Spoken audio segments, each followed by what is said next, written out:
I'm Ashley Forley of Ashley Horse Training. I'm a Happy Horse, Happy Life instructor and mentor. I'm here today with my horse Boca, and we're going to show you a little concept I learned from Linda Pirelli called My Job, Your Job. So I'm going to assign her the job of backing up. I'm going to start the backup. That's my job. Her job is to finish the backup. So here we go. And this is a really great way of teaching your horse to put in more effort. So I'm going to bring her front end just partially through the barrels here, and I'm going to start backing her, and then I'm going to leave her alone, and then I'm going to remind her she should keep backing, and then leave her alone and rest. So this is going to become the rest spot, and I'm going to create some urgency to get back to here. Now this time I'm going to go a little farther through the barrels, whoop, and we're going to go back, back, back. I'm going to try to leave her alone once we get the backup going, but if she forgets, I'm going to take again and then rest. So my job is to start the backup and show her where I want her to back up to. Her job is to do the backup. Now she's just learning this, so I'm having to remind her over and over again that it's her job to back up. So I'm going to start it, leave her alone, remind her, leave her alone, remind, leave her alone, and remind her. So I'm going to rest her here. The rest is what gives them an incentive to put that effort in.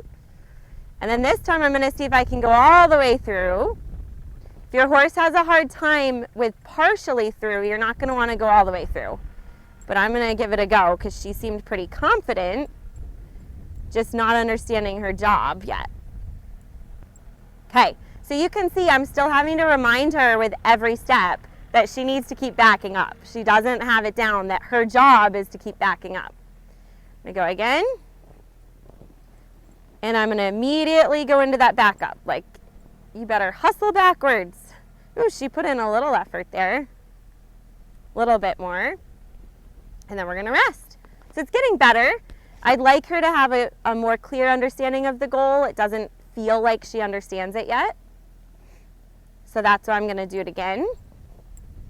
And the goal is to back through these barrels and get through the other side. And I take a little bit urgently, like, oh, you better hustle. And then we'll rest. A good girl. Okay, we're going to go through again. And I'm riding backwards in my body the whole time. So that's how she knows she should keep backing. Ooh, that one feels good because my body is still backing, even though I'm not using my reins, or at least I'm trying not to use my reins. And you could do this with a neck rope. You could do it with your feet. Like you could say, I'm going to start you with my feet and then leave you alone. I'm choosing the rein, but maybe I'll show you the feet if she gets this one. I don't have a neck rope on today, but you could certainly do it that way. So I'm starting the backup. It's her job to finish it. And this is all her. I'm riding backwards in my body, and she's going backwards. There, I had to remind her we're not quite there, and then rest. That one felt much, much better. She was putting the effort in there. So now I'm going to show you the backup with my feet. So I'm going to bring her through, and I'm going to start the backup with my feet, and I'm going to leave her alone. Ah, really good. And in my body, I'm riding backwards. Just a reminder, we're not quite there yet. Good girl. So you could see, because I had already taught her that her job was to back through those barrels using my rein, when I used my feet, she understood it very easily. Now I've already taught her to back up with my feet, so that helps too. And how you would teach it is you would use your feet first, and then if they didn't back up, you'd add the rein. So that's how you teach that there. So I hope this gave you a good idea for a fun challenge you could do. It really helps your horse put in more effort for the backup. It teaches them the goal of backing up. You're backing through a space. I showed in one of my videos backing through a gate. You could do the same thing there, and horses put a lot of effort to back out of gates. So I hope you enjoyed this video. If you did, be sure to like, subscribe, and leave me a comment.